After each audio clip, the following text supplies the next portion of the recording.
The middle class mistake series में आपका एक बार फिर से स्वागत है। हम संचित तकसीली की किताब द ट्रूथ अबाउट इन्वेस्टिंग के मिथकों को एक एक करके सुलझा रहे हैं।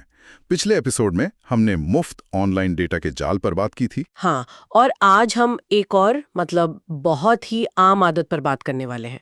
वो आदत है ब्रोकर या रिसर्च एनालिस्ट की रिपोर्ट्स पर आंख बंद करके भरोसा करने की। बिल्कुल, ये तो लगभग हर निवेशक करता है। किताब इसे मिथ 83 कहती है। एनालिस्ट की रिपोर्ट्स का अध्ययन करके निवेश करना चाहिए। तो चलिए आज इसी की गहराई में उतरते हैं। आखिर इन रिपोर्ट्स में ऐसा क्या होता है कि लोग इन्हें इतना भरोसेमंद मान लेते हैं? देखिए, इसकी वजह बहुत सीधी है।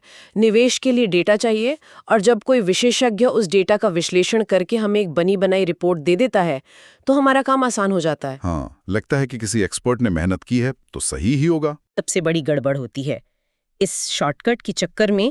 निवेशक कंपनी के जो असली प्रदर्शन है, मैनेजमेंट की अपनी बातें, उन सब जरूरी चीजों को नजरअंदाज कर देते हैं। जी हाँ, और फिर वे एक मनोवैज्ञानिक जाल में फंस जाते हैं। मनोवैज्ञानिक जाल, ये क्या है? किताब इसे सेल्फ कॉन्फर्मेशन बायस कहती है। एक मिनट, ये सेल्फ कन्फर्मेशन बायस क्या भला है? सुनने में तो बड़ा भारी शब्द लग रहा है। हाँ, इसे आसान भाषा में समझते हैं।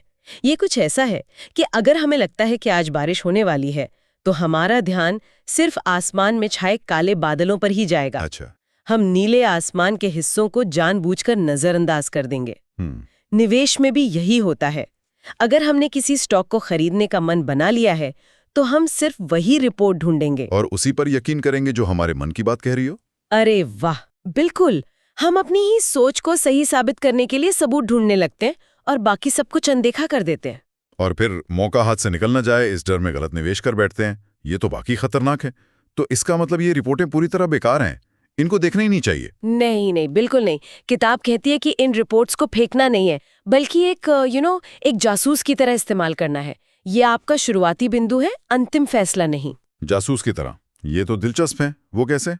देखिए, एक जासूस किसी भी गवाह की बात को सच नहीं मान लेता। वो उसकी जांच पड़ताल करता है। आपको भी वही करना है। ठीक है। सबसे पहले तो ये देखिए कि ये गवाह यानी एनालिस्ट है कौन, उसकी अपनी साख क्या है। उसका बैकग्राउंड चेक करना। जी।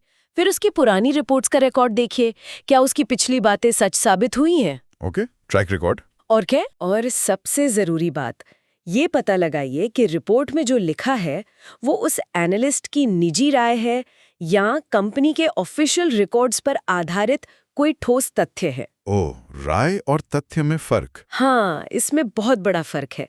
और आखिर में, किसी एक गवाह पर कभी भरोसा मत कीजिए। अपने सलाहकार से बात करें, और अगर कोई दूसरी रिपोर्ट इससे उल्टी बात कह रही है तो उसे भी ध्यान से पढ़ें। लेकिन ये सब करने में तो बहुत समय और मेहनत लगेगी।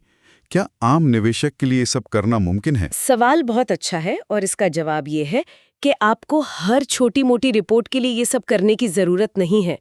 लेकिन जब आप कोई बड़ा निवेश करने जा रहे हैं तो इतनी मेहनत तो बनती है ना? सही बात है। बात बस इतनी सी है कि किसी भी एक रिपोर्ट को निवेश की पवित्र किताब ना समझे। सही पकड़ा। तो अगर आज की बातचीत से एक बात घर ले जानी हो तो वो ये है कि एनालिस्ट रिपोर्ट एक नक्शा हो सकती है, मंजिल नहीं। उसका इस्तेमाल रास्ता समझने के लिए करें, आंख बंद करके उस पर चलने के लिए नहीं। या हम बस जानकारी के समुंदर में और ज्यादा उलझ जाएंगे। क्या बात है। और आपका यही सवाल हमें सीधे किताब के अगले मिथक मिथ 84 पे ले आता है, जो कहता है जितनी ज्यादा रिसर्च रिपोर्ट पढ़ोगे उतना ही अच्छा निवेश का फैसला होगा। क्या ये सच है? इसे समझेंगे हम अपनी अगली बातचीत में। जरूर। हमारे साथ बने रहने के लिए धन्यवाद। सीखते रहिए और सुरक्षित निवेश करते रहिए। जय गुरुदेव।